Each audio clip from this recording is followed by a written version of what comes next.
Bienvenue pour ce podcast de Chamboule Tout sur le fonctionnement de notre cerveau. Façonné par des siècles d'évolution, le cerveau humain est une merveille de précision et de complexité.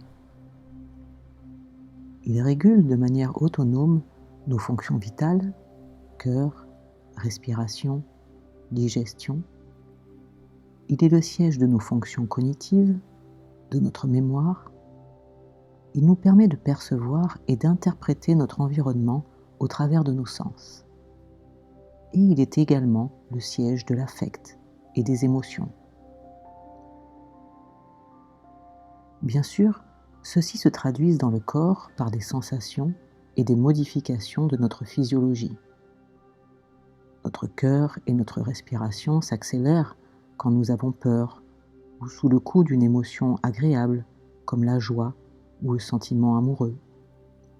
Notre température corporelle et notre système digestif sont également modifiés par les émotions que nous ressentons.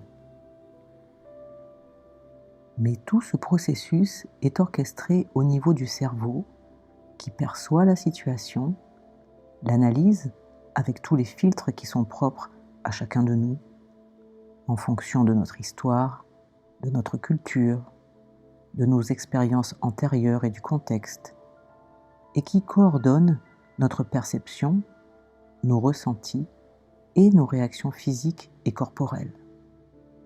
Puis, le corps lui-même renvoie des informations vers le cerveau et c'est cet échange, ce dialogue permanent qui crée la relation corps-esprit. Les nécessités de survie de l'espèce humaine ont modelé beaucoup de nos réactions par défaut sur le modèle du combat, fuite, inhibition.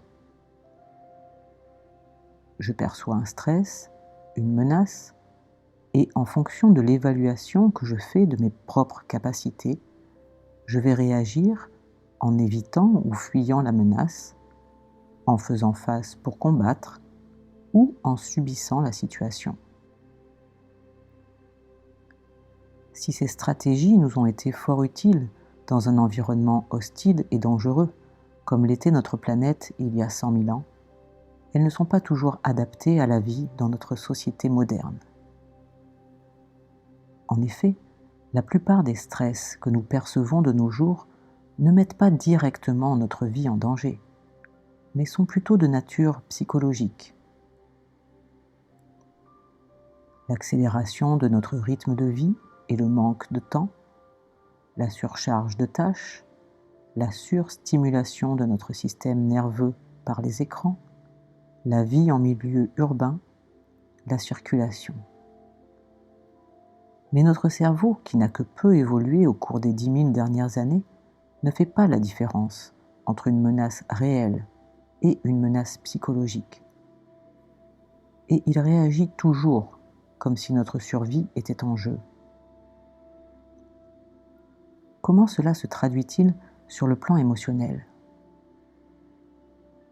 En cas de stress émotionnel chronique, la fuite est une réaction de peur qui se traduit par l'évitement. Le combat par l'irritabilité, l'agressivité et la colère, et l'inhibition par le fait de subir la situation, ce qui peut mener à la dépression. D'autre part, pour être en capacité de réagir, certaines structures de notre cerveau ont un rôle fondamental pour nous mettre en alerte et nous permettre de repérer les dangers éventuels.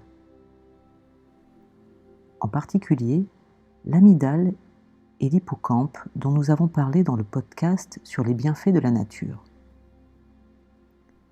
L'amygdale scanne en permanence notre environnement à la recherche de menaces contre notre intégrité. Et l'hippocampe met en mémoire ces données et pourra réactiver une émotion lors d'un souvenir, par exemple. Une des conséquences de ces fonctionnements est que notre cerveau fait velcro au vécu négatif et les retient, et téflon au vécu positif, qui passe souvent sans laisser de traces. Comment cela se traduit-il ? Eh bien, par exemple, au cours d'une journée, disons, normale, ni catastrophique, ni extraordinaire, ce qui vous en restera, et ce que vous aurez tendance à raconter, ce seront plutôt les événements négatifs, les contrariétés ou les problèmes que vous avez rencontrés, et pas le sourire d'un passant, ou cette femme qui vous a laissé passer au rond-point, ou encore le peu de monde qu'il y avait au supermarché. Et lorsque nous sommes en épuisement émotionnel, nous allons ressasser les mauvais moments, les désaccords, ce qui nous agace et nous irrite, bref, nous fixer sur le négatif. Alors comment faire ? Est-il possible de contrer cette tendance naturelle, ce biais de négativité ? Oui, c'est possible. Et c'est ce que nous disent les neurosciences depuis une bonne dizaine d'années. Notre cerveau est plastique et nous pouvons modifier, par l'exercice de certaines pratiques, sa structure et son fonctionnement. Nous pouvons diminuer la sensibilité et la réactivité de l'amygdale et entraîner notre cerveau à prêter attention au positif. Les méditations que nous vous proposons dans ces modules vont toutes en ce sens. Et vous pouvez également rajouter des petites pratiques simples. D'abord, lorsque vous vivez un moment agréable, que ce soit un échange avec une amie, une petite satisfaction au travail, une sortie dans la nature, un temps de repos et de tranquillité, appréciez pleinement ce moment. Goûtez-le.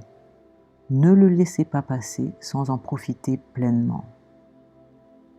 La simple prise de conscience du caractère agréable de ce moment libère des hormones qui participent à notre bien-être, comme la dopamine ou l'ocytocine, et renforce petit à petit notre capacité à apprécier les petits bonheurs au lieu de nous fixer sur les petites contrariétés.